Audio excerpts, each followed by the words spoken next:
Assalamualaikum warahmatullahi wabarakatuh. Perkenalkan, nama saya Muhammad Zufar Isafillah. Nomor induk mahasiswa saya yaitu 181 10143. Di sini saya akan menjelaskan tentang pelajaran usul fikih yang berjudul mantuk dan mafhum, mujmal serta al-mubayyan.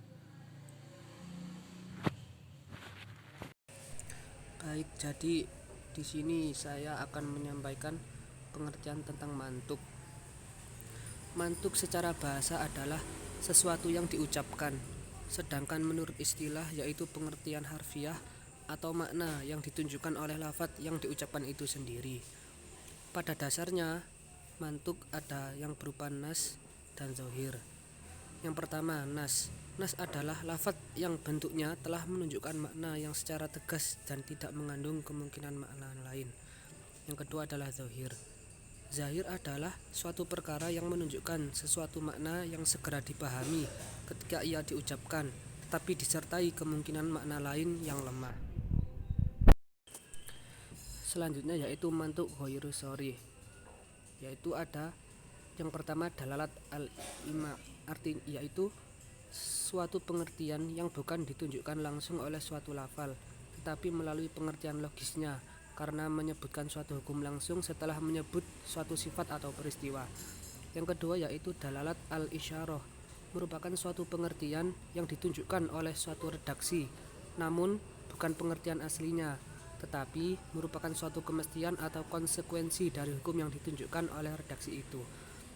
Yang ketiga yaitu dalalat al-iqtida, merupakan pengertian kata yang disisipkan secara tersirat atau dalam pemahaman pada redaksi tertentu yang tidak bisa dipahami secara lurus kecuali dengan adanya penyisipan itu.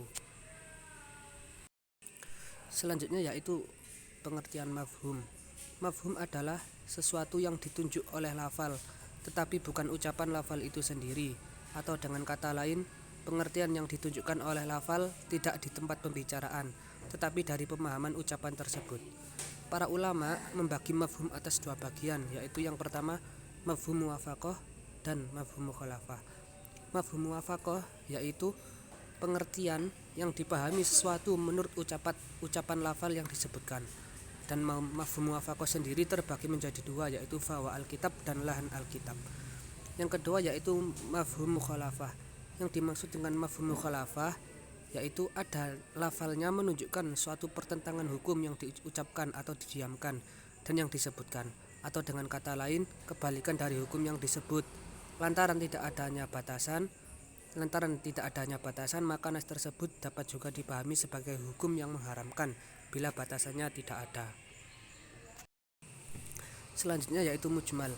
Menurut Hanafiyah, mujmal adalah lafal yang mengandung makna secara global, di mana kejelasan maksud dan rinciannya tidak dapat diketahui dari pengertian lafal itu sendiri, melainkan melalui penjelasan dari pembuat syariat, yakni Allah Subhanahu wa Ta'ala dan Rasulullah SAW.